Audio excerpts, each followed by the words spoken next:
What, do you know that kid or something? I hope his pants get caught and a bloodbath ensues. What is with you today? Don't get me wrong, I don't wish the kid harm, but his mother should suffer that horrific ordeal so she'll learn how to manage her child.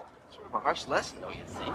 Man, there's not a year goes by, not a year, that I don't read about some escalator accident involving some bastard kid that could have been easily avoided had some parent, I don't care which one, but some parent conditioned him to fear and respect that escalator. That kid is back on the escalator again. That's criminal. That kid is back on the escalator again. Leave it alone. What? Oh, fucking take all you want! Somebody get a medic! There's a little boy caught the escalator! Oh, God, I'll take...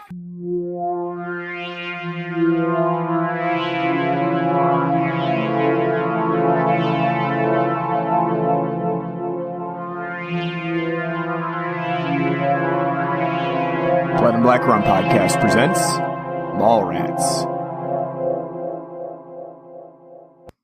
Hey guys, welcome back to the Blood and Black Rum Podcast. I'm Ryan from Cultsploitation.com, and I'm joined by my co-host Martin. How's it going? Pretty good, pretty good. We are back today with a different sort of episode. We don't normally do a lot of shows that really branch out from like comedy / horror, or I'm sorry, I said that wrong. That branch out from horror / sci-fi / culty, exploitation films. But today we do get to do a different style with the comedies. A cult comedy. Yeah, we are a B movie. Yeah. We do cult films, we do B movie films, and we don't do a whole lot of them. And for one thing, it's because we do a lot of superhero movies because they're populating, and we've added on Star Wars here too, and with our last episode in Solo. But also, it's just that it's called diversification. That's true. Yeah.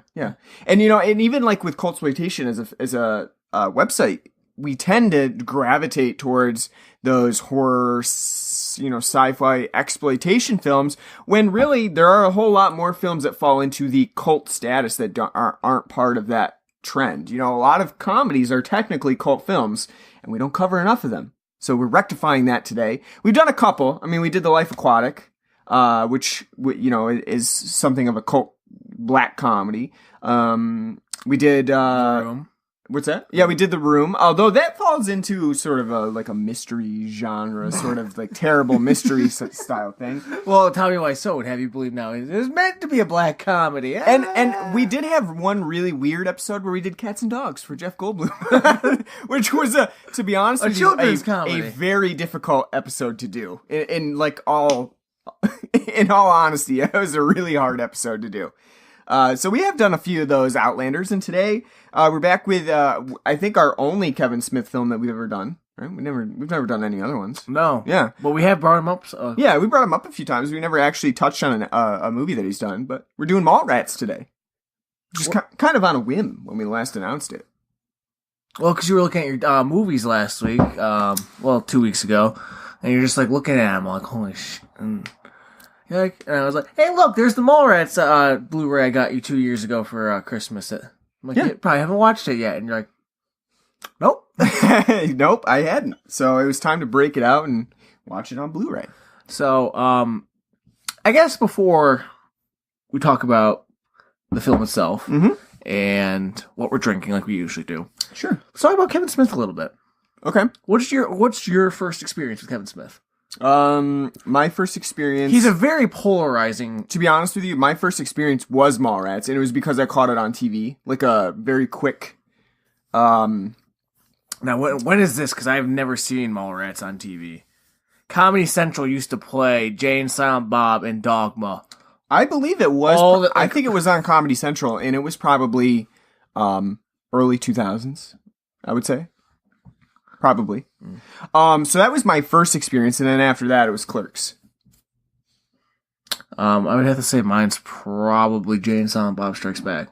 Interesting. See, I've never seen I saw that about that. because I saw that on VHS like right after it came out. Mm-hmm. Like it's just like something I think randomly my mom brought home. Or Yeah, something. see, I've never seen it actually. That is either VHS or me and like a couple of my sisters and somebody else like decided to order it on like the satellite, and like it's like this is we didn't really look like. Oh, this looks kind of interesting. I'm like, wow. Honestly, though, I haven't seen a whole lot of Kevin Smith films. I haven't seen Chasing Amy. I haven't seen all of Dogma.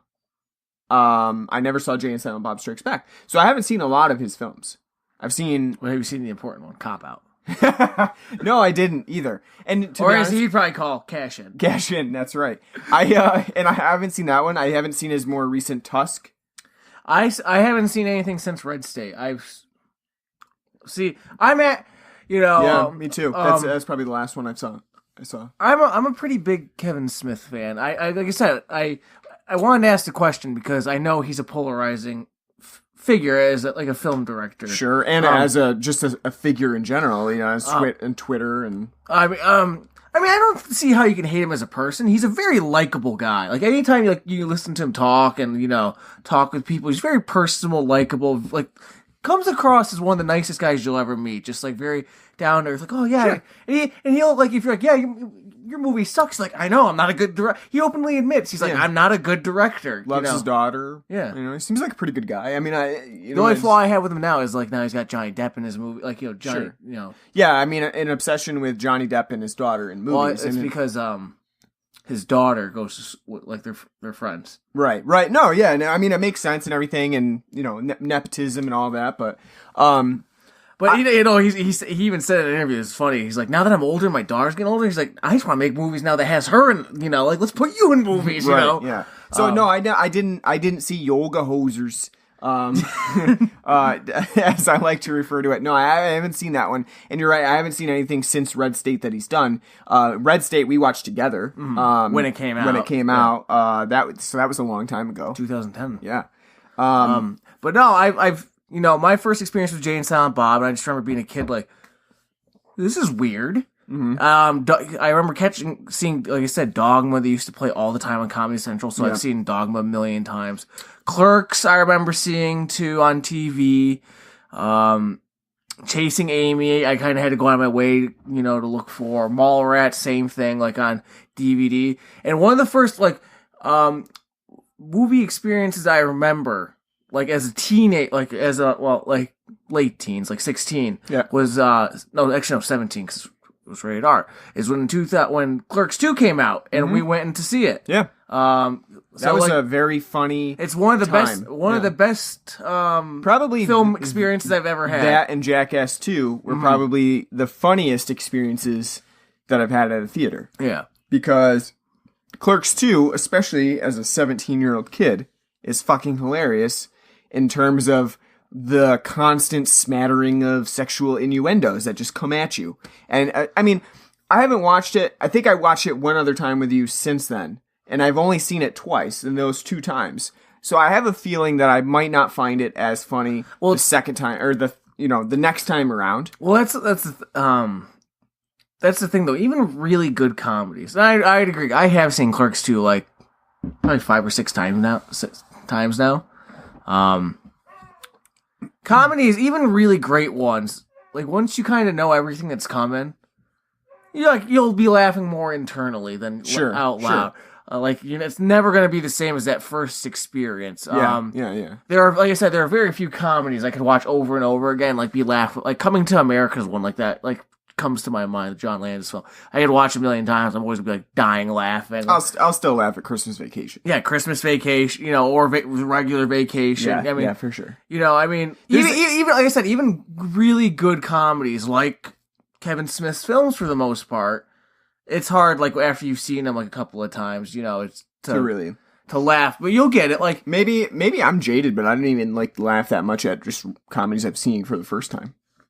For the most part now, I don't generally uproariously laugh like I used to. Well, I'm more jaded too because the more the comedies we go see now are Marvel films. So now it's just like that internet. No, I think you mean DC films. No, Those are the comedies that we do. those are tragedies. Those are shit. Yes. But no, but like that's like the comedies like we've seen there, like Marvel films, and when they have like the new Solo, it was like that.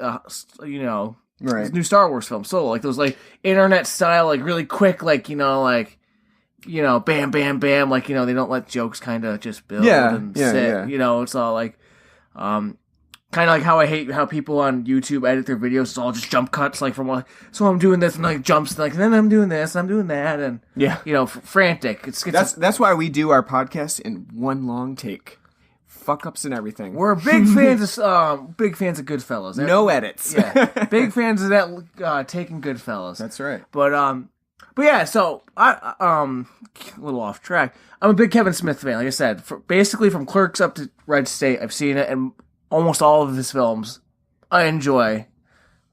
To a certain extent. Mm-hmm. So yeah, that's what I want to bring up because, like I said, I love Clerks, and I'm so pissed. And now after work, as I was telling you, after working 5 years in a convenience store, I'm so pissed off that film got made before I ever had the chance.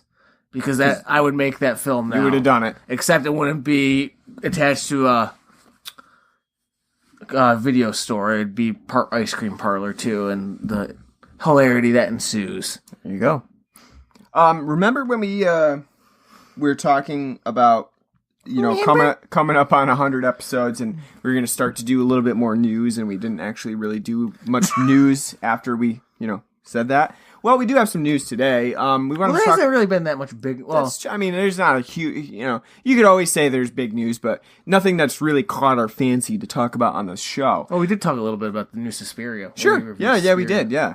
But we do have some today. Obviously, as you know, the Halloween trailer has now released. The 2018, not quite remake, but takes the same name as the original Halloween sort of trailer that's coming out. From sequel. Yep, from Blumhouse.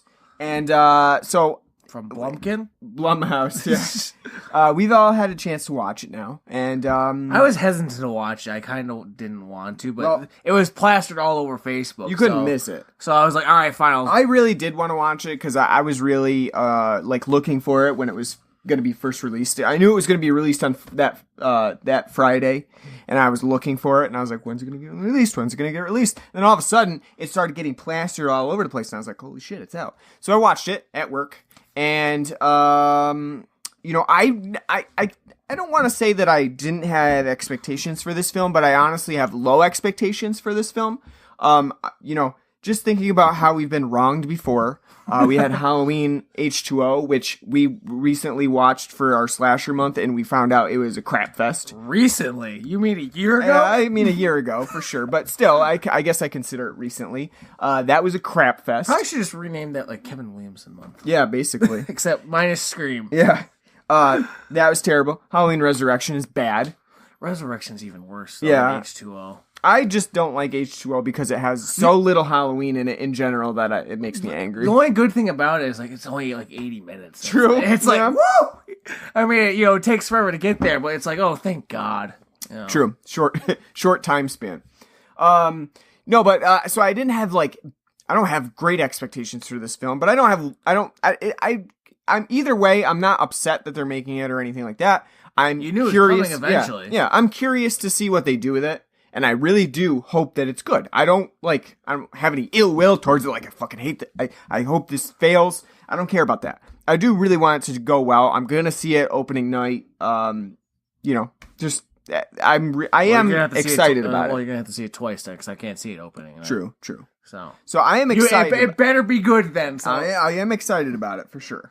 But so watching the trailer, I did like it. I'll start with that. I did like it. Did you like it? Did you like the trailer? Yeah, I was actually pretty impressed with it. Actually, I have some irrational issues with it. I mean, no, there's things that I don't like. I don't like. Why are these British people coming to this asylum? Why is Michael Myers and these other crazy people standing in this cube X-Men. Yeah, X-Men you stadium. might as well put them in the Magneto bubble type thing. Right. There's Why at like 70 years old is Michael Myers still like fit He's as a spry. Yeah, fit as a That's fiddle. what I would call him. At least Jamie Lee Curtis has been, Yeah. well, not doing CrossFit, but she's been practicing. She's been Annie Oakleying since. She's been eating yogurt. Yeah, that obviously. Activia, petting her cats. And, that's been obviously working. Firing that 30-30 off, and to get that her aim down. But that to me is like, I was like, what the, that's kind of weird. Michael's too spry. Hopefully we see him like hobbling at some point, like. Get a bad hip, arthritis. Like you see him after he kills somebody, he's like pop like a Medicaid, like for this is for my diabetes. That's probably that's probably how he's eventually vanquished. He breaks a hip and he shows him in the hospital, and the doctor's like, sorry, can't repair it. Well, to say if they end it the same way, like from the first original Halloween, if he falls off that roof, he ain't walking away. How about hospital acquired pneumonia? is Michael Myers' final death? Something like that.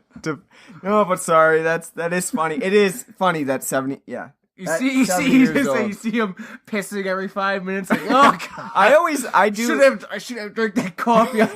I do always like to compare like old spry men to Ebenezer Scrooge in Christmas Carol when he jumps up on Christmas Day, like, it's here! I didn't miss it! And he does a little dance. That's how I imagine. I imagine Michael on Halloween.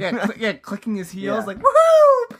But getting back to the trailer itself, I mean, I thought it looked really good. Maybe he takes an ED pill after every kill, I'd be turned on. Fish oil, yeah, stuff like that. Vitamin supplements. Going back to the trailer, I did like it. I thought it was really good. Like I said, I have irrational issues with it. Just like, it looks too clean. I know that's stupid. It looks too modern. For me, I realize that's an irrational issue. Yeah, but after Rob Zombie's like, look at Hellbilly Deluxe, yeah, that's true too. I don't want that. They might as well, throughout Halloween 1 and 2 was from Rob Zombie, they might as well just had Dracula playing the entire time as he's just like, I'm glad I still haven't seen Halloween 2. Well, I got news for you. We're going to do it this year. We're doing that next week. Yeah. Oh, why? Because it's topical. Hey! Yeah. But no, I mean... So the only time that really came up like that within this trailer with the Rob Zombie-ness of it was the teeth scene when he's shown like stalking his victim in the bathroom, which does come like it's in a Halloween... It's in Halloween 6, I believe. But it's also in Rob Zombie's Halloween. Mm-hmm. And Ken Foree. Really, yeah. And it really, that was like the only thing within the trailer that I was really like, I don't like that. I didn't like at the end how they kind of give the closet thing. Oh yeah, that seems like a big reveal. Hopefully there's other stuff because that's a huge reveal.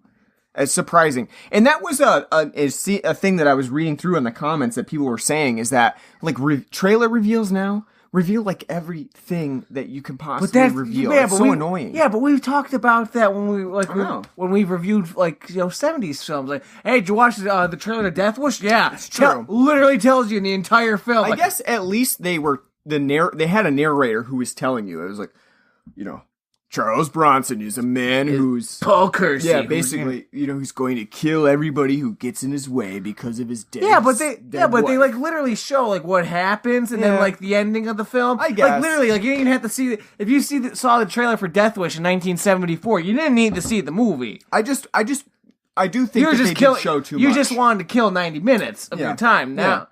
But things I'm excited for within the Halloween trailer. Clearly, they have taken little bits of nostalgia from every one of the films in the franchise and placed them in this. From the masks in Halloween 3 to, everything else that you get, the little shots of him in the window right back from the first Halloween. I like all those callbacks, and especially because technically none of those other movies have happened in this. So you're kind of starting over from Halloween. Now. Right, exactly. So I do like that. Those are really cool things. I think the Halloween mask, the actual Michael Myers mask, looks pretty good. Not chintzy, not like in 4 or 5. I like the Halloween setting, which I think looks really good in this film. Haddonfield looks like it went to hell in a handbasket. Yeah, that's true. That makes sense. It is in Illinois, so the Rust Belt has fallen on hard times since the 70s. I do like Jamie Lee Curtis's character a little bit because it seems like she's going to be doing a Loomis type thing. Maybe she's going to be the villain. Maybe. Because she's crazy. She's fucking crazy, yeah. So I think there's a lot of promise here. I'm excited for it. And when the music kicked in, I was like, yes. You know, just the I love that shit. And I was like, yes.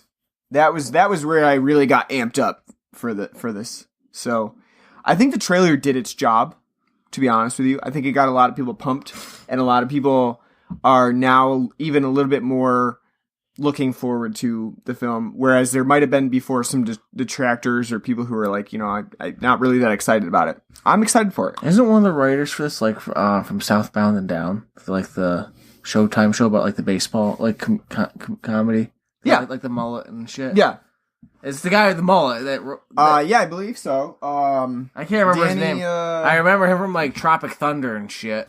Yeah, it's who is it now? I'm trying to think of his name. It's Danny McBride. Yeah. And so it was Danny something. Yeah. I usually jump the gun. Yeah. Yeah. I mean, so it'll be interesting. I say, yeah, interesting. No. I mean, I know that he's always been a Halloween fan, so it'll be interesting to see what they do. I think. Yeah, but Rob Zombie was apparently a Halloween fan. True. And it basically just showed that he was more of. I love my hillbilly background and Texas Chainsaw Massacre and trying to shove that into Halloween. And Sherry Moon Zombie's tits. Yes.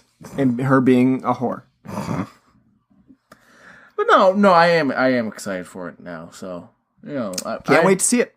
I'm actually, you know, now is there going to be get a little off beaten path here, but it did make me think now. The new Saw coming out this year? Jigsaw 2? They're working on a new Saw. Yeah. I don't know if it's coming out this year. You know, it would be surprising if it's not, though, because that would really mess with their timelines that they always used to have. You know, it was always if it's Halloween, it's Saw or something. Whatever. Well, I know. I thought after Jigsaw last year, that was supposed to be the thing that they're gonna be start pumping them out again. I think they're working on a Saw. What would it be? Saw 9 now. Yeah, it'd be Saw 9. I think they're working on a Saw 9, but I'm not sure if it's coming out this year or not, so it'll be interesting to see. So should we move on? Should we move on? Yeah, that's all. That's all we got, right? I think that's all for news, really. I did see there's going to be a new Predator movie. Oh yeah, that's been in talks. I don't know. I saw the trailer. I don't know if I care that much. I didn't see the previous Predator movie with Adrian Brody. No, so. neither did I, because I couldn't take it seriously with Adrian Brody. So, I don't know. You know, can he come back from Aliens versus Predator 2? I don't know. Can he come back from Rob Zombie's Halloween 2? True. All right, so let's talk quickly about what we're drinking today, because we really don't have that much on the show for drinks today. I am drinking the new Jameson whiskey line that they've recently released. I don't know how new it is, really, but it was the first time I've seen it in stores. Jameson has a line where they bottle, or I guess I wouldn't say bottle, they barrel their whiskey in IPA barrels. Now, whose IPA barrels these are, I don't remember. But I know that they're barreling them in an IPA barrel. Did they say specifically like what brewer, or they just say I think they do. I think they do say who they're brewing it with, but I can't remember who it is. And I'm not going to look it up, so. No, but so they're barreling their whiskey in IPA barrels, supposed to give it a little bit more of a hoppy flavor. To be honest with you, I really don't taste that much of a difference between like a regular Jameson and this Jameson with an IPA barrel flavor. I don't get a hop flavor from it at all. I'll say that. What I might notice is like a mellower flavor to it than, you know, it doesn't really have a bite to it. It's more mellow to drink. And so take that for what it is. I'm not, again though, as we've said on the show before, neither of us had very discerning taste buds. So we're not like the people to be like, yes, I taste a little bit of coriander in here from the wood of the barrel. The wood makes it stand out from. I could taste the termite shit that was in the barrel. You know. Exactly. I don't get a huge like hop note from it. I mean, I try a sip of it because I'm not really. You're not a whiskey drinker, really. Anyway, well, unless it's rye whiskey, but it mostly tastes like Jameson. It just tastes like Jameson. It's not like their cask mate. Like we've had the cask mate, like the stout cask mate, and I really actually like that stout cask mate. I think it's really good. It's really smooth. Has nice stout overtones, but also has that nice Jameson Irish whiskey, flavor. Which that's one of that's probably like my favorite Jameson actually is the caskmate, stout caskmate. Right. And it's just like it's a really good blend. It works well. Here I think it'd be interesting to kind of see because everything's getting hopped to hell these days. I think it'd be interesting to see like what a whiskey, like a hoppy whiskey would be, like an Irish whiskey or like a hoppy Scotch or something, or bourbons, just something different. I'd be interested in trying that, but in here it's not noticeable at all. You can't taste any of the hops. I really don't. I don't get anything. I've been trying to taste it, but I don't. And a good comparison too is that I tried this, and then I tried your pale ale from Sam Adams, and I just don't like. Even the pale ale overpowers any taste of the whiskey that could possibly have like the hop flavor. Right. And I was gonna say the pale ale I have tastes not even really that hoppy. Right. Yeah. Well, I mean, it shouldn't be. It's pale ale, but I mean, I would say because I have actually because you bought you finally caved in and bought Sam Adams Summer Variety. Yep, I had to. My wife really wanted to try the raspberry lemon, and it's only in that. Gotta throw the Hefeweizens away though. I'll drink them. I am surprisingly coming around to the Hef. So only if it's a UFO. No. Actually, to be honest with you, no. I have been drinking. I think it all started when I was at Universal Studios for the Halloween Horror Nights, and they called it an Oktoberfest, and it was really Hefeweizen, and I was like, meh, I'll drink it. But it's not an Oktoberfest. Let's just get one thing straight there, Florida. But yeah, I've come around. But no, so I went for the pale ale because I didn't want to take anything special from that. So I was like, all right, let's go with Sam's pale ale. It's above average, and I would say barely above average pale ale. I mean, one, I'll commend them because as we've talked about before, we love pale ales. Mm-hmm. Not enough people make pale ales anymore. They just go straight to IPAs and Imperial IPAs and et cetera, et cetera. So a pale ale is refreshing because it's, again, it's like, oh, we don't have a pale ale, but we have a session IPA. Right. Yeah, so. They just never, they may have had a pale ale previously, but they haven't made it in a while. Yeah. Because the nice thing about pale ale is you get the nice hoppiness depending on whatever hops they decide to use for their pale ale. But you also get a much, more balanced malt taste to go with it too. Yeah. So it's nice, get a nice maltiness, but also to get the hoppiness, not just the hops are intentionally milder. Yeah. That being said, it's actually at least to me, it's pretty sweet actually. I would almost, to use your word, say it's cloying a little bit. Oh, wow. It's I mean, not like, it's like diabetic super sweet, but for a pale ale, to me, it tastes pretty sweet, and it's not like a bready sweetness, like from the malt. It's more like a sugary sweetness. So I don't know like exactly where that is coming from in this, but it does have like a nice maltiness, a nice crisp, but light hoppiness, but it is pretty sweet. I'm not used to that in a pale ale having like a sweet taste to it. I mean, it's it's good, but I mean, I would never get it again. Yeah. I mean, I've had their golden ale in there. It's pretty good. They're all very light, and so I do like that for the summer pack. And to be honest with me, the Sam Adams Summer Ale is probably the weakest beer that they have. Yeah. I do not look forward to summer ale. Never. I'm never really like a big summer ale fan. So, I think that, at least packing the pack with some other new things is warranted so that they don't really, you're not wasting your money on a 12-pack that mostly has summer ales in it. So, but it's an interesting experience, especially since Sam Adams really never has a pale ale. Besides, what you would consider as their Boston Lager. I mean, which is kind of a pale ale in itself because it's so hopped up anyway. All right, let's move right on to Mallrats. Because I'm eager to talk about it. it's actually been a while since I've seen Mallrats. I'm gonna guess probably over 10 years since I've seen Mallrats. And to be honest with you, I didn't remember it that well. But I want to preface our review, our discussion about Mallrats by saying that because we had the Blu-ray, we ended up watching the extended version of this film, which is basically let's just call it what it is, a director's cut. So the extended version is actually 30 minutes longer than the original theatrical version, which the theatrical version is about an hour and 36 minutes. And the extended version is an egregious 2 hours. We'll just 2 say hours that, and 12 minutes. Yeah, we'll just say that right now. It way too long for itself. But we did watch the extended version, so our experience with Mallrats this time around was quite a bit different than when you're watching the theatrical version. Now, the most of the plot's still the same within the extended version, except it adds some things to it that are, I guess, are kind of cut out of the original theatrical version of Mallrats.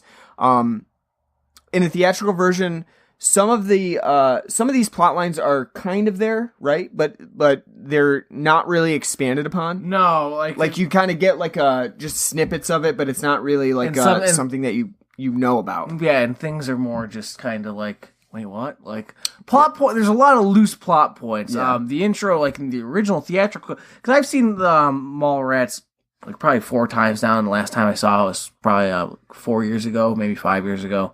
But like the original cut of Mallrats, like there's not this long-winded intro. It's literally like, oh, I'm gonna go visit my girlfriend because we're gonna go to Florida and we're gonna go on vacation. And then she tells them like, oh, we can't go because I gotta do my dad's game show. And he's like, oh, your father doesn't like me. And you don't really see why he doesn't like him, and you know why Brandy's father doesn't like T.S. But and then that's pretty much it, right? Yeah, and then it just kind of like cuts right into the Mallrats, and like going to get Brody and talking about it and what Brody getting dumped to by Shannon Doherty, and you know, and then like they go to the mall. Then like, you know, it's very bam, bam, bam. So like, but here like we have this in this cut, it's like a 15 fucking minute long, winded, drawn out opening to show why that Brandy's dad doesn't like TS and why things are going to hell in a handbasket in their relationship, even though it's not really anything, I guess you would say that'd be super troublesome, but it's a mid-90s kind right. You know, so. Yeah. I actually, to be honest with you, so if we're talking specifically about the extended cut, the intro really doesn't work all that well. It's for one thing, it's not really funny. It's not funny in the same sense of like the rest of Mallrats. It seems out of place. Yes, because it's so extended and things take like dialogue just takes up so much time that it's really unfunny. I was gonna say that's like one of the things about Kevin Smith movies. They're kind of like Wes Anderson films in the sense of like of dialogue, very dialogue heavy. Right, and you have to really like that dialogue. And sometimes you're either gonna be like, oh, he's being articulate, or like they're being overly wordy and pretentious. Yeah. You know, and even though Kevin Smith films are on the lower brow, he does like to throw in, you know, words and stuff that, like, because a lot of the characters in this, you know, not a lot, all the characters in the View universe, they're very pompous and pretentious, like, right. You know, like, you just think back to the banter in Clerks, like, you had, Dante's, you know, like, oh, you know, and like, you know, throwing out the words while Randall's the crass ones, you know. Right. And even in this intro, in the extended version intro, they throw out an Oscar Wilde quote. I mean, for Christ's sakes. Well, it makes sense because T.S. Eliot. Well, the way he's being wordy. Right. No, but I'm just saying that, like, if you're watching this and you're like, you know, following along, oh, it's lowbrow, oh, it's, you know, kind of slapstick, and then all of a sudden you get a fucking Oscar Wilde quote. Yeah, no, he's like, I'm gonna fuck you on this, you know, I'm gonna fuck you, you know, I'm gonna fuck you, Brandy, on top of the school. Do you from behind, school roof, as we would when we were old. Yeah. And while you're looking at the stars through, you know, your telescope, and all of a sudden you get that Oscar Wilde quote, and you're like, what? You know, it's not really. It's hit or miss, and so like, yeah, you're right. You either like it or you don't. You don't use that as bedroom banter. Probably not. You know, like. You know, I'm pretty well read, but I can't quote Oscar Wilde. Quote like a little farewell to arms, you know. No, probably not. Ernest Hemingway, isn't it? Yeah. Well. You mean The Picture of Dorian Gray is Oscar Wilde? Yes. Yeah.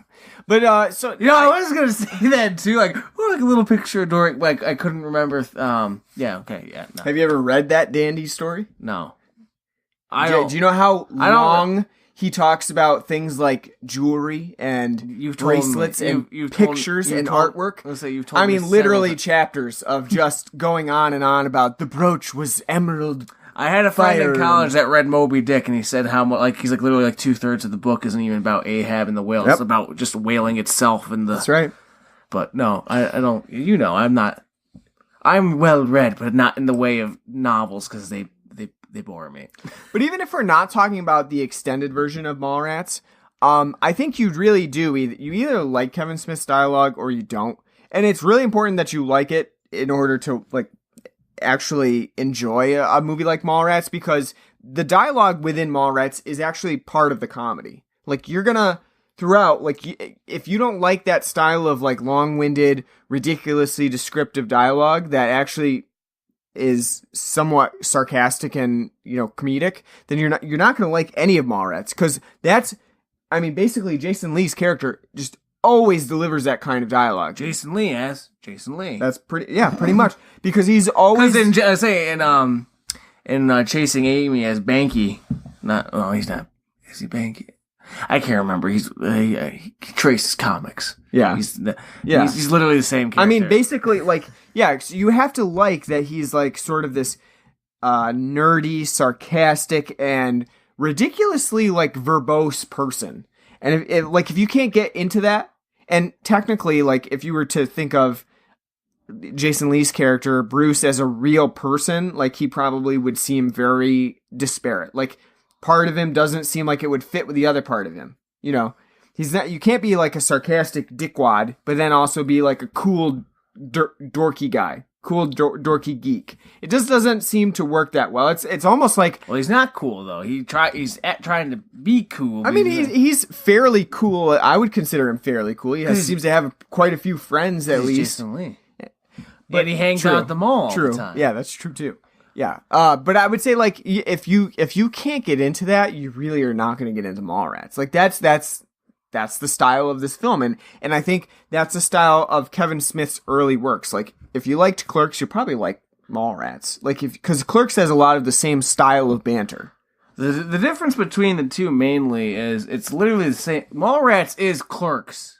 Yeah, the original. Yeah, it's literally the original Clerks too, but they have a budget, and now there's more gross out humor in it.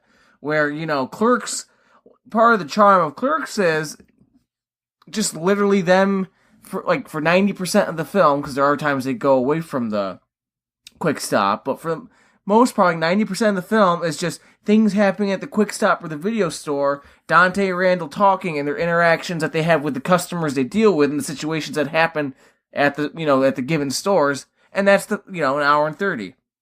Well, and Mallrats, I mean, it's effectively the same thing. But it's not like, it's like the gross out humor is just more like in the dialogue itself, because it's, you know, potty mouth, you know, they're like saying fucking, you know, shit and talking about all this other, you know, shit. Where in Mallrats, it's the same formula, but they got a budget, so it's up the ante. We can do all these things. Like, we can show Ben Affleck, you know, having sex with a 15-year-old in his little zoot suit and, you know, talking about him bumming people in the bum.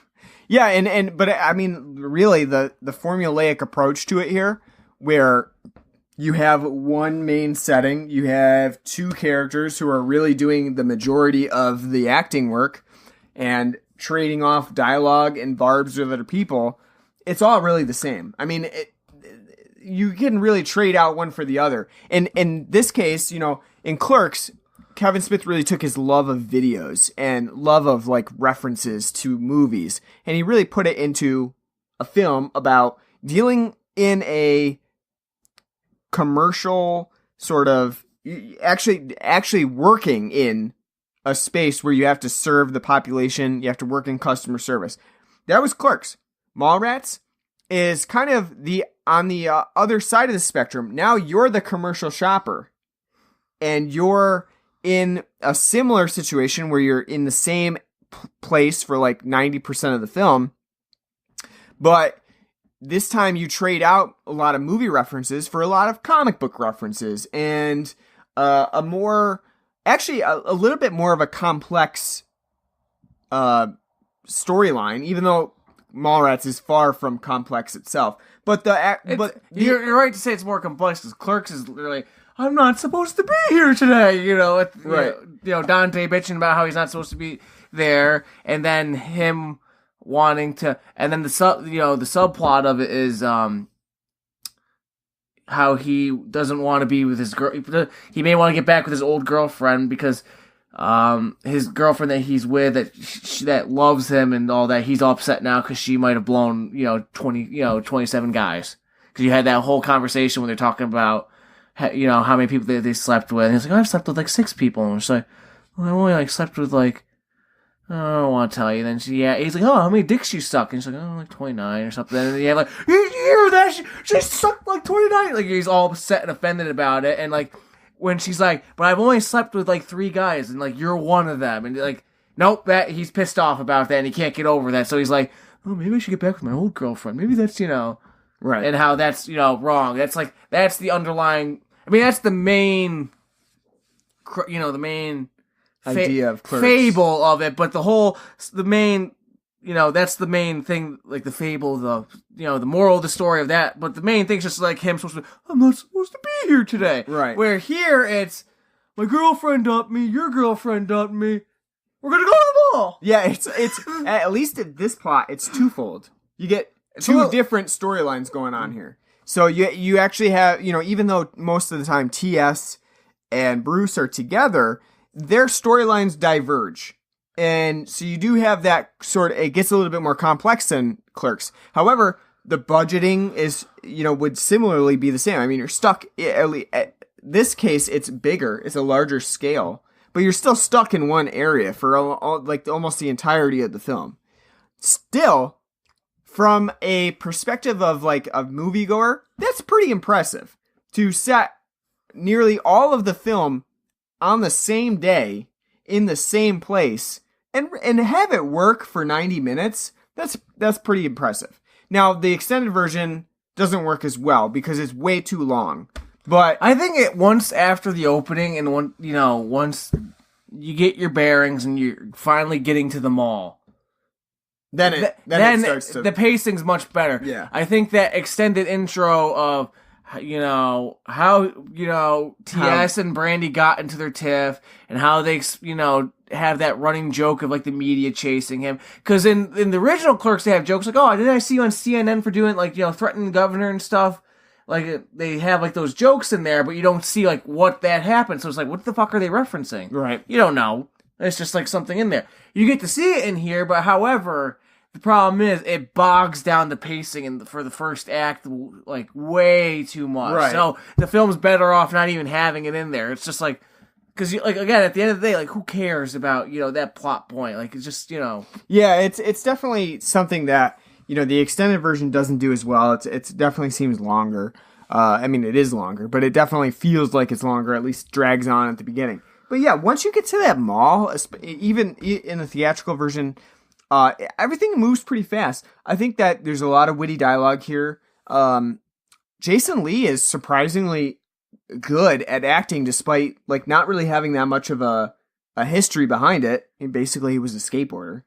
I think he's pretty good at delivering the lines that he needs. And maybe you're right in that it's just basically Jason Lee playing Jason Lee, so he doesn't really need to do much work here. But I feel like it's a lot of the people in this film, though. True, yeah. Like Ethan Suplee.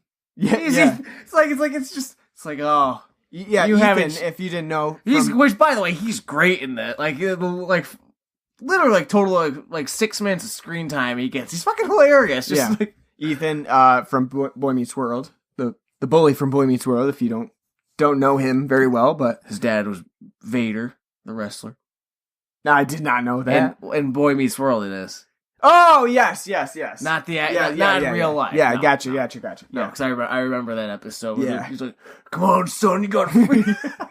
Yes, I do remember that. Yeah, But yeah.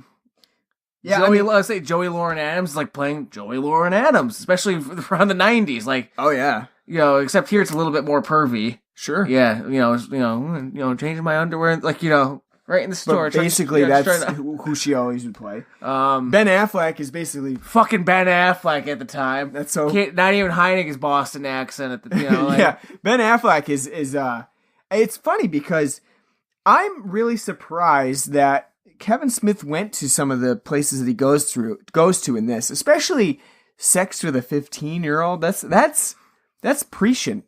I'm surprised that it actually goes to that level, especially because it really kind of normalizes it. When the 15-year-old eventually starts seeing the mall security guard that is like 45 years old, LaFours, and pretty much normalizes that behavior. That was pretty ballsy on Kevin Smith's part. The whole thing, really. I mean, clearly she's not 15 years old. Right. The actress who plays that character is not 15 years old, but I still thought it was a little bit ballsy to go there. But yeah, Ben Affleck is basically playing Ben Affleck here. You're right. He does. I mean, I think he is trying to hide that Boston accent a little bit, but he's just not very good at it. I don't know if this is like his first. It's one of his first. It's one of his first roles, yeah. But yeah, it's terrible. But the best thing is just to see him in this ridiculous looking like velour-ish suit that is apparently supposed to be like modern man style. I don't ever remember that being the style in the mid-90s. I don't either. I think it's supposed to be like yuppie style, like you're supposed to laugh at it. Like it was Kevin Smith having a laugh at like people who think that they're stylish because they buy expensive clothes. Yeah, I know, but it looks fucking ridiculous. Yeah, but in the mid-90s, the whole look was like the polo with the ascot. And I just love how goddamn baggy it is. I mean, you just have to look at like Good Will Hunting, the whole bar scene with between Matt Damon and the asshole. To be honest with you, Ben Affleck in this film, he's supposed to be like a big bully, like he's like he is a macho man, masculine, muscular guy. But this suit makes him look tiny as hell because it's so big. Yeah, he doesn't look bulky. He doesn't look muscular. He looks like a 5-year-old guy in like a 36-year-old man suit. So say he just needs to get it like a ridiculous color, and you have a nice zoot suit, like little hat, No, we're a little way off from Zoot Suit Riot. I just think it's funny because the suit style is like slim fitting, very like form fitting, and back then it was like make sure you're swimming in it. When you go out and get your suit, like our current president, measure yourself, and then make sure it's like 3 times larger, and you're good to go. You'll look suave. So debonair. Yeah, that's right. But I like Ben Affleck's character too is really not in this film that much. Neither is he gets like 10 minutes. Yeah, neither is Shannon Doherty's character Renee, but she gets top billing. Yeah. Shannon Doherty's the big one here, coming right off of still on 90210. Yeah, at this point, yeah. Surprisingly, yeah, because really you would say Jason Lee's the main character. No, it's TS. Sort of. But Jason Lee has, like, probably the most screen time of all of them. Yeah, no, I agree, but the main character's TS, because his relationship with Brandy takes, though Brandy's not really in it that much. It is. That's the whole... That's the crux of it. That's the driving force. It even starts it before the credits. Yeah. That's the whole driving force, is Brandy and TS's relationship. Renee and Brody's relationship's more just like the side, like... Well, he's got to get his way, too, at the end, so... So, to be honest, what do you think of the relationship between T.S. and Brandy? Especially, like, what drives them apart?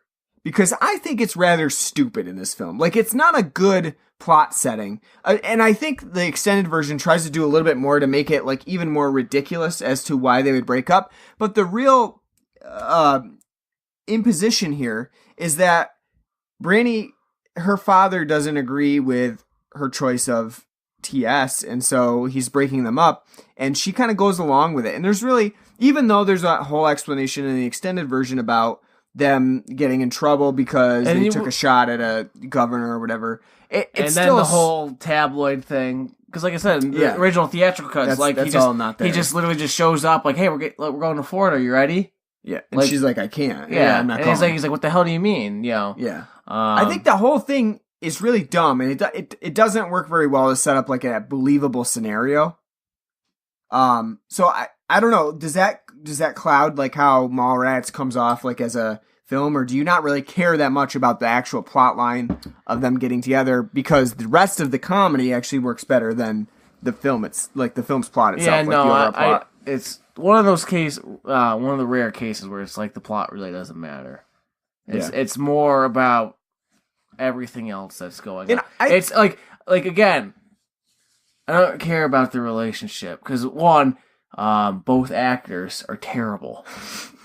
I'm more concerned about Ethan Supple's Willem looking at the 3D picture and not being able to see the damn sailboat, and him just getting more and more progressively angry as people are just walking up and like, hey, look, a sailboat! Oh, look, a schooner! And he's just getting angrier and angrier because that would be me. I would be the one looking at it forever, like I can't see it. And everyone's like, what do you mean you can't see it? Is it because of your lazy eye? No, you just can't see it. And getting angry, like, why, God? Why can't I see it? See, that's hilarious. Like, that part to me is more meaningful and impactful than their, relationship. Same thing with Shannon Doherty and Jason Lee. Like, I don't really give a shit about their relationship. It's they have more engagement, so you get more invested in that. But other than that, It's actually kind of interesting how Mallrats plays out like that, where it's almost like skit-like, in that you care more about the skits that are happening than you do about the main arc of the storyline. Because if you think about Mallrats, you're not really thinking like, oh, I can't wait until T.S. and Brandy get back together. I can't wait until Renee and Bruce get back together. You're more thinking about things like that fucking kid on the escalator. You're thinking about the third nipple on the topless fortune teller. So you're thinking more. It's almost more like skit-like, in that you think about those. I say the 15-year-old who's writing a book about having sex with what is it, 18 to 30-year-olds or whatever. You think about those things rather than Jay and Silent Bob, and they're like their blueprint planning on how to ruin the state, and them like going through and doing that, Yeah. and then dealing with the security guard, like all those like little skits that go on are what make the movie funny and make the movie interesting. It's not because of the storytelling. I think it's interesting that it plays out like that too, because that's sort of like a mall.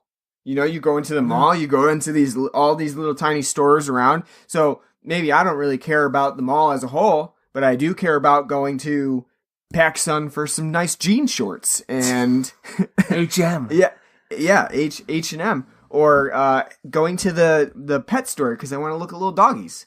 You see, but so it is really interesting how Mallrats plays out more like a skit than anything, and you could even like skip around and really you don't need to know much about what's going on in the main plot. I was gonna say the 2.5 minutes of Brody and TS debating about whether or not the cookie shop is part of the food court. That's more that's where the film, is really, that's great. That this quasi intellectual debate they're having on whether or not, the cookie shop is part of the food court because it's not located within the food court area. It's off to the side, like its own separate eatery, and off to the separate level. So is it part of the food court? Is it, for, as Brody would say, mid shopping snacking? What would you say? It's not part of the food court. I would agree. There's no argument for me. I'll say it ain't no food court. No, the court is literally the squared area. That's why I wouldn't say Annie Ann's Pretzels is part of the food court. No. They're never in the food court. No, they're off to the side. They're off to the side. Sbarro, though? Yeah. Part of the food court. Sure. I agree. I could go for a nice slice of pep right now. Honestly, there's a great cameo on here from Stan Lee. He's great. That conversation he has with Brody with that sappy music playing. Yeah. Oh, fuck. That's fucking hilarious. Not only that, what makes it great, too, he's like trying to talk about it, and Brody's like, what about the things, Dick? You know? What about Reed Richards' dick? He can stretch himself. Can you stretch that? And he's like, that's a superhero secret. Now let me tell you about the one that got away. Yeah, I know. I think Stan Lee's great in this. Like, normally you just see him in real, like, quick snippets when he's in a Marvel movie, but here he does get a lot of screen time to really showcase his acting abilities. And he does a great job. Yeah, no, he's great. I love that. That part to very me, surprisingly well done part of the movie. And yeah, I think that's another. You mentioned it. That's another good touch from Kevin Smith that's really makes the film even more ridiculous. It's those sappy stretches of like having sappy music, like when Joey Lauren Adams is with Shannon Doherty and they're getting ready. I don't even remember what the Brandy's. Oh yeah, it's Brandy. Brandy's getting ready for her to be on the show, to be on her dating show, and there's like this sappy music playing. Like, well, you know, if I after I stopped dating him and he started dating you, I realized how great a guy he was. What a great catch he was. was. It's so great. It's like right out of the soap opera. Yeah, but it's also funny too because Brandy's like, yeah, but you were cheating on him all the time, and she's like, youthful. Yeah, capricious youth. I think that you know, Kevin Smith does highlight some of the ironies right there with the music itself, and I think it works pretty well. Like, there's a lot of slapstick humor here. There's a lot of like almost like Three Stooges level, especially with Jay and Silent Bob. Yeah. Slapstick, especially because like when Silent Bob's whole thing throughout the film, he just got done watching Empire Strikes and Back. Return of the Jedi, so he's trying to do move things with the Force. I hate that he calls it Jedi mind trick because, you know, Kevin Smith, you should know better that that's not the Jedi mind trick. Right. You're not tricking anything. You're just trying to move something with the Force. But so he's trying to do that like in the beginning, like when we first see him and Jason Mewes, he's like just constantly like smacking him, like knock it off. Then you hear like in the background, like the music going like as he's trying to move it, and he's like, quit it, you know, stop it. Yeah, I mean, I think that he does a good job with the soundtrack. Yeah, I'm even surprised that there wasn't like one of those Scooby-Doo's like when they're trying to. There are some parts. There are some. I mean, like that, I say at the at the end of the film when they're ruining the game show. Yeah. Fucking when Kevin Smith's hanging upside down, like the rope's breaking, it's like doing. Yeah. Doing. You know, like they do use some pretty cartoony sound effects. Yeah. But it is. I do think it works. Fine. I think it works for Mallrats. Yeah, for sure. Because for how ridiculous it is. It's pretty funny because the film it has its adult humor, but it also has sort of like a childlike whimsy. Yeah, whimsy to it as well. Like even the mention of anal, because basically Ben Affleck's sole goal is to get in the brown hole. So every girl, yeah. Yeah. So I love it the way he frames it too. He goes, "I like to get women on the rebound because they're hurt and you know they're in a vulnerable position. I like to put it in an uncomfortable place, and they're more open to suggestion. Like you know, like just like thinking back, like man, was it like that taboo in '95? Now it's right, like anal, yeah. Because like I said, now with or not now, but when Clerks 2 came around. It wasn't just, you didn't just have to mention anal in passing. You could then say like, you know, don't do ass to mouth. Like it was, you know, upping the ante on that. So yeah, but apparently back in 95, anal was like a secret thing that like girls do sometimes, but you don't talk about it. You don't talk about it out in the open. Oh, only Catholic girls. Like, yeah, that's right. That's right. Damn Catholic girls. So, but it is pretty funny too, because, you know, I just like that's Ben Affleck's goal. Is just to like, that's like what he sets. It's not even that he wants like to just lay a whole bunch of chicks. It's that he has to lay them in the ass. And I do love the joke of like, he likes to put it, do it someplace uncomfortable.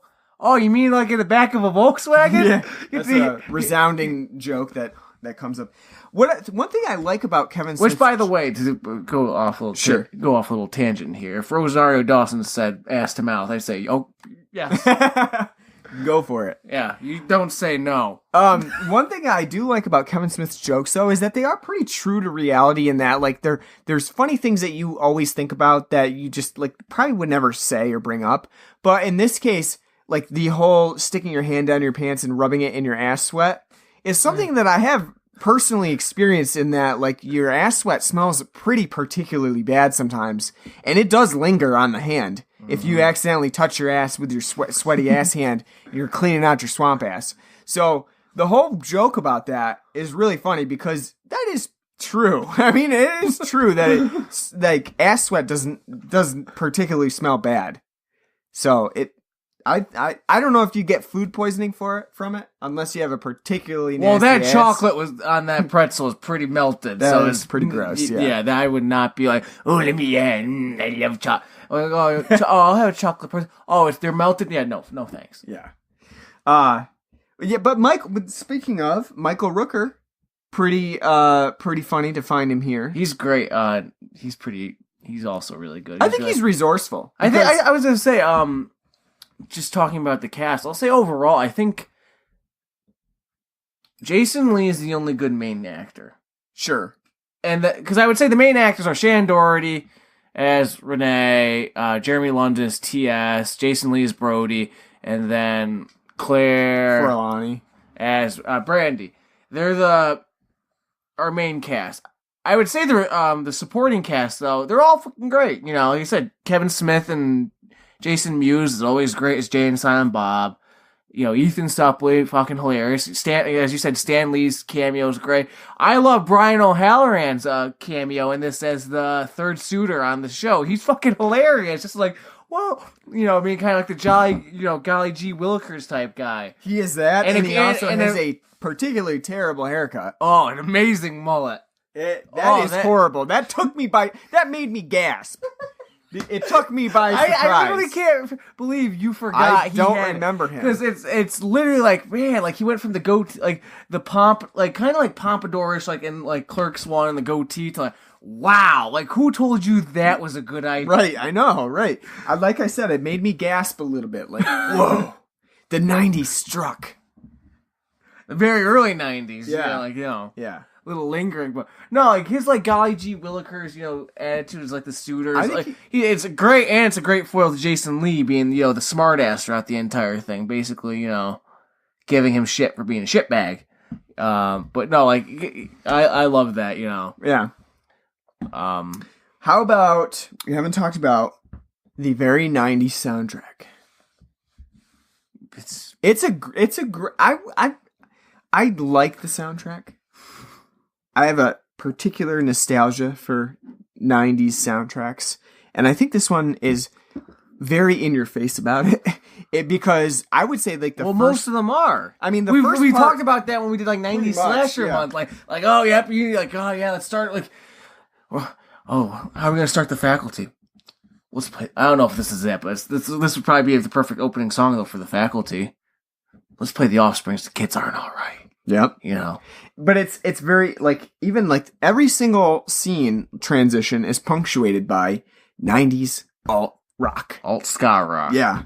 Got some Sublime, got some great. Weezer. All it's missing is, like, a little Goldfinger and some Mighty Mighty Boss Tones. But they supplement with some other punky soundtrack songs. So I think it's, again, all of Mallrats is basically a distillation of the 90s. Because mid-90s. The only time early mid-90s. You cannot do this film now unless you are setting it back in the 90s. It just doesn't. Well, who hangs out at the mall now? That's the exactly. thing. I mean, the only thing that you could get out of it is like a sad story about dying mall trends. Like that would be like set at a Sears or something like that. And like everybody's trying to get out. All they have is retail experience for 15 years in Sears, and they're unable to find a job anywhere else, and Sears is closing. And it becomes a very sad, melodramatic story of middle-aged management trying like to get off a slowly sinking ship. Yeah. That's the movie that you get. Mallrats 2. Very, very sad. It'd be them going, Craftsman's at Lowe's now too. Yeah. Yes. We've lost what made people want us, the men to still come here. That goddamn lifetime warranty on your Craftsman wrench. Yeah. Now you can get it at Lowe's. We're done. Scene 15. Interior. Close-up reaction shot. Sad. Black Friday shopping. Every other store's busy except them, Macy's and JCPenney's. It's a ghost town. Just like, Where is everybody? That's Mallrats 2. Yeah. Unfortunately, like, I can definitely see like a sequel to this, but it would have to be set like in the 90s again. It would be more of like a nostalgia 80s. trip. Yeah. 80s even more so because like that was, you know. It would be like a nostalgia. You would have to bank on the nostalgia of the time period rather than trying to like literally set a film in the present at a mall. What would be like the equivalent of like today's mall for the children? Phones. I mean, an equivalent.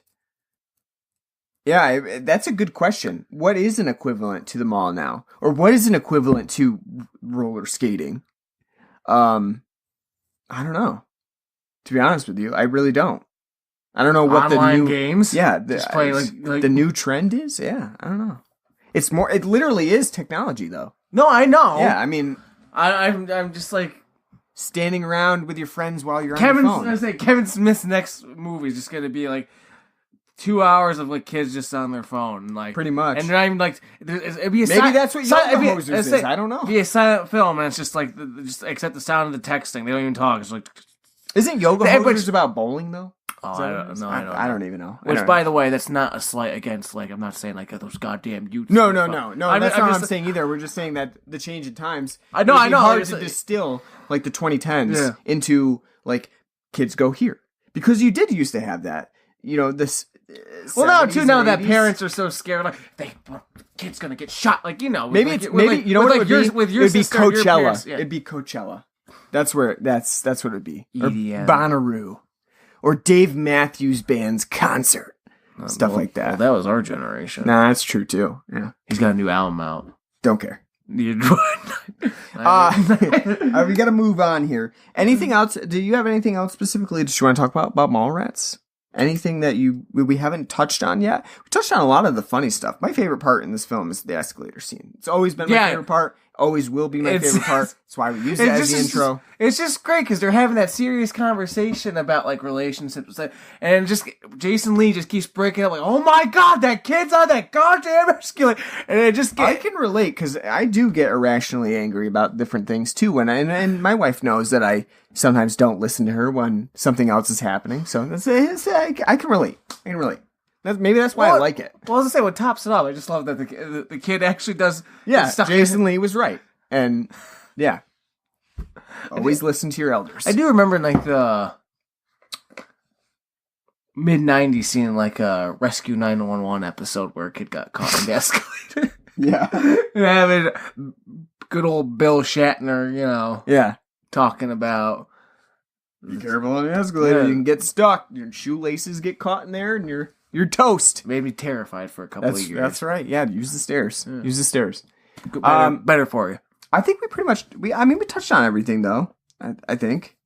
I love the movie. I even watching now the extended version. I definitely wouldn't recommend. I would recommend watching the theatrical version. Only if you like the movie and you wanted to check out a different version of it. I mean, the intro to the extended version that Kevin Smith does on the Blu-ray and the original DVD that it was released. It's fucking hilarious. Anniversary. Watch that because it is really funny.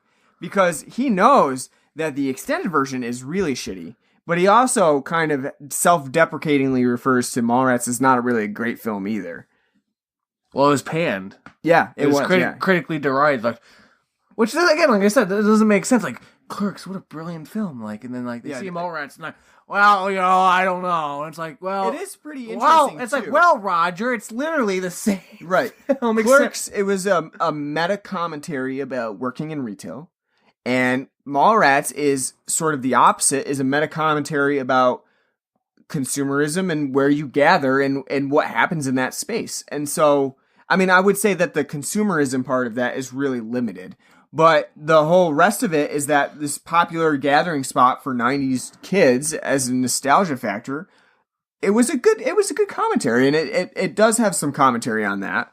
And like how the whole dating game thing, like oh goody, nice, you know, trying to win the 90s youth market by using 70s you know. I mean I would say I don't think Mallrats is as smart as Clerks. No. I don't think it's trying to be though. Right, but it does have its own charms, and maybe it just was that the the characters or the dialogue didn't hit as well for those critics, but it does have its own charms. And I think part of Clerks' brilliance too, and we'll have to do a Clerks review. I think part of Clerks' brilliance though is the fact that it's so smart in its dialogue, but it's unintentional. Mm-hmm. I think because really do think, and Kevin Smith would probably admit it, he just didn't know any better. It's like a Aristotelian commentary, almost like a dialogue, but about videos and movies. And stuff. No, just like you think about the whole Death Star debate, so the first death, when they talk about the whether or not it was right to blow up the Death Star, because in the first one it was already completed, so you killed all the Empire, it's fine, but in return it's still being built, so you have contract work and all this stuff. Again, it's something so stupid, something so minute, something that would actually come up between people who were just randomly talking. Yeah, it was philosophical dialogues, except about people who would talk about movies rather than in life situations. Yeah. No, but my point is, it's just he's taking something so simple and so minute and making it simple and minute. And the brilliance is, like I said, I think the brilliance of it is the fact that, it's holy crap, no one ever thought to do that. And, wow, what a neat idea. And it's he didn't, like I said, he didn't know any better. He's I was just, writing dialogue that I thought would be. It's not like he thought would be interesting. It's not like he was sitting there this is going to be really, chuckling away, this is going to be really, people are going to find this to be hilarious. Yeah, Whereas I assume kind of when he's probably writing Clerks, students writing asked him out, he's it's going to be funny. Yeah, I agree. I mean, I think Mallrats is good like that, but maybe not as good as Clerks, but still a very funny movie. And again, it has its unique moments that really make it a different style of cult film than Clerks, especially for those people growing up in the 90s. Very much a 90s film. And very nostalgic. Clueless, opening credits with the music, and it's great. I think it works. So out of 10 comic books, obviously that would make sense, I guess. Not really creative, but 10 comic books. What would you give Mallrats? Well, if we ever do Chasing Amy, you're gonna have to think of something different because comic books are the we'll big think part of that. We'll think of something else. Excuse me. I'd give it an 8. I'll give it an 8 out of 10. I would probably give it, an 8.5. As we said, just, I think it's not as good as Clerks, but it does have its own unique moments. You really follow along with the skits rather than the full plot line. And I do feel bad that we're kind of comparing it to Clerks because I don't. It's like I said, it's got the same formula, but it's got the same formula, but it's definitely different enough. Like I said, it's a lot more. There's a lot more gross out humor and much more slapstick, and like I said, it just takes the original idea and does the next logical step, builds upon it. Yep. Fun movie. Just maybe stay away from the extended cut. I'd recommend theatrical. All right, so what are we doing next week? Were you serious about Halloween 2? The zombie remake? If you want to. I mean, it is topical. We could probably do it. I don't have any problems with that. And I've never seen it. And I've never seen it either. So it'll be I refuse to. Fun time. And to be honest with you, we're halfway, a little bit more than halfway to Halloween. So it'll get us in the good mindset. And, as August rolls around, I'm getting into that Halloween mood. So, I think we generally start our Halloween right at the end of August. It's either end of August, early September, and we probably will go to a weekly format for that time period. So got a lot to fit in. That's right. That's what she said. And I think too, we're thinking about doing a series coming up too. Probably after Halloween too, we'll do a series. We'll talk about that off the show. So we'll have some more news for you as it comes. But I think that's a goal coming up. Thank you for listening to this episode on Mallrats. We hope that you find us on iTunes or Stitcher or any other podcasting app and subscribe and leave us a nice review. We're also on Facebook at facebook.com/Blood and Black Rum Podcast. We have a Twitter at Blood and Black Rum. We are we have a email address at bloodandblackrumpodcast@gmail.com. You can find us on Podbean, where we post our episodes first, and become a patron. It's bloodandblackrumpodcast.podbean.com. And then also, just make sure that you send us some stuff that you want to hear us cover on the show, because we're always looking for new suggestions and recommendations, what we can do better. So let us know via review, by email, on Facebook, Twitter, however you want to. Thank you for listening again, and we will see you next time for Rob Zombie's Trash Heap Halloween 2. Take care.